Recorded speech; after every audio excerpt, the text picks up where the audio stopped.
The Trump administration working to secure peace in the Middle East and negotiating with some of the region's key players like Egypt, Qatar, and Turkey. Special Envoy Steve Witkoff spotted interacting with Turkey's intel chief as the world of Mideast spy espionage comes to the fore. Here now is former CIA station chief Dan Hoffman. Dan, good morning to you. Great to see you. There's room for celebration and also deep caution in this moment. How are you processing this news? Definitely cause for great celebration. Look, I look at this as the first phase of post-war reconstruction, post-war peace in the Gaza Strip and maybe the West Bank as well. Kudos to President Trump for bringing Egypt and Qatar and Turkey together to pressure Israel and Hamas to make this deal. Only in the Middle East could Israel have just tried to strike and kill the lead negotiator for Hamas, Khalil al-Hayya, just recently. And now he's the guy negotiating, albeit indirectly, with Israel. The caution here is that a lot of work remains to be done. Part of the 20-point plan that the Trump administration developed involves disarming Hamas and bringing together Palestinian technocrats, whoever they might be, into the Gaza Strip to oversee the post-war reconstruction there. A lot of money from the Gulf states to fund that reconstruction. And the concern that I would have after a 2-year war, a lot of lingering bad blood between Israelis and Palestinians and mistrust. We're going to have to see a lot of engagement going forward from the United States, from the Trump administration, to make phase 2 happen. Yeah, let's drill down on the disarmament phase 2, if you will.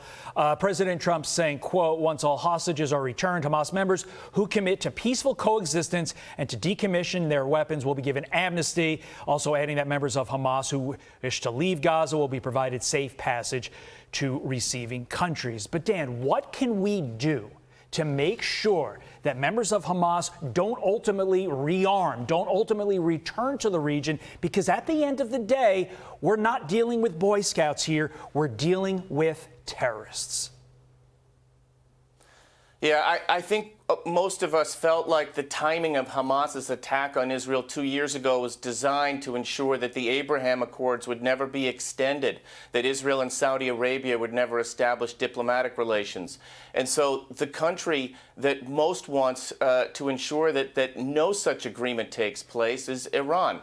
And yes, Israel and the United States have decimated Iran's capabilities, but Iran and their proxy terrorists, the Houthis in particular, still have some capability. Iran, I'm sure, will try to do everything they can to support whatever Hamas elements remain at large. And yes, disarming Hamas is going to be incredibly difficult. That's the only leverage they have. They don't want to give up political power, and they don't want to give up their arms. So there will have to be some boots on the ground, forcibly, I think, to make that happen. Yeah. You know, Dan, you come from the intel world, and over the past 2 years, there have been some really incredible intel moments for Israel. One of them is the pager attack on Hezbollah. The other, I mean, you remember, they killed the political leader of Hamas inside Tehran. So how did those intel successes lead to this moment? Yeah, I think Israel has arguably never been stronger, at least in recent memory, against its enemies throughout the Middle East, Iran and their proxy terrorists, Hezbollah, and Hamas. Israel has taken the fight to them, and that really opened the door for potential reconciliation, a potential deal with in Gaza and then writ large in the Middle East. Intelligence plays a critical role in the Middle East. It also plays a critical role in these negotiations. The key leadership from Turkey, Qatar, particularly Turkey and Egypt, however, it's the intelligence services that work those negotiations, whereas in the United States, we rely on our diplomats. That's not always the case in the Middle East. But Israel's intelligence successes and their military lethality has given them an advantage, obviously, and gives them the potential, at least, with the United States backing, support, and pressure, frankly, from the Trump administration, to give us a shot at some peace in the Middle East. Dan, the remaining members of Hamas, they're giving up their only leverage at this point, giving up the hostages. So why? Why are they doing it? Why now? What is their end game to give up their only piece of leverage remaining? I think Hamas was pressured to do so. I think Qatar has pressured them to give up their hostages. Remember that Hamas enjoys some sanctuary in Doha, and I think that certainly played a part. I also feel like Hamas's leverage with hostages has probably run out to this point. They're getting a pretty good deal. They're going to get a lot of their own people back in return as an exchange, and we have to be concerned about where they're headed and what role they might play in post-war Gaza Strip. But I think the leverage that Hamas has are their dispersed fighters and the challenge that Israel will have with the international community, particularly the Gulf states, in disarming them and ensuring that they don't play a nefarious role in whatever political process takes place in the future. You know, Dan, it was 1 month ago today, on September 9th, that Israel launched that airstrike in Qatar and negotiations ground to a halt. And a lot of people said that this was the end of it. But it also put a lot of pressure on both Israel and Hamas to come to a deal. In hindsight, do you think that that strike was the catalyst to this moment? I think there were a lot of elements, but I also kind of feel like it was just the pressure from the Trump administration, this never-ending pressure since the Trump administration took office on Israel, on the Gulf states.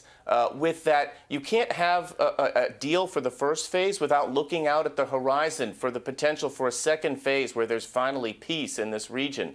And I think that's what the Trump administration was able to accomplish. More than anything else, I think that was the critical element here. Dan, you deal in the world of life and death. That is obviously what we are dealing with here. And in your world, saving lives is much more important than awards. But if phase 1 and phase 2 of this deal come to fruition, how could they not give Donald Trump the Nobel Peace Prize for what he ultimately did, which for eons people have said cannot be done? Yeah, that's one thing I never had to really think too much about was Nobel Peace Prize when I was at the CIA. But I will tell you that in all the conversations we used to have at CIA, and we used to talk about the wickedly complex threats to our national security, the one that was the tightest wound Gordian knot was the Middle East. We came so close so many times, and there are so many bad actors there who don't want peace to happen. The idea that you could bring the parties together and potentially achieve peace is rather extraordinary. But again, a lot of work remains to be done, and this is going to take likely not weeks or months, but potentially years. And it's going to take a lot of work from the Trump administration to make it happen, but we're on the right path. Does this open the door to normalization of relations between Israel and Saudi Arabia? I think it has to. I think you have to see the potential down the road at a strategic level for this tactical success to happen in Gaza Strip. Israel needs to see these benefits, and Saudi Arabia as well. Bringing them together and the potential for diplomatic relations absolutely is necessary to ensure the best chance of success dealing with post-war Gaza Strip. Former CIA Station Chief Dan Hoffman, we thank you so much for joining us. We could be in for an incredible homecoming. Thank you. Have a good morning. I'm Steve Doocy. I'm Brian Kilmeade. And I'm Ainsley Earhart. And click here to subscribe to the Fox News YouTube page to catch our hottest interviews and most compelling analysis.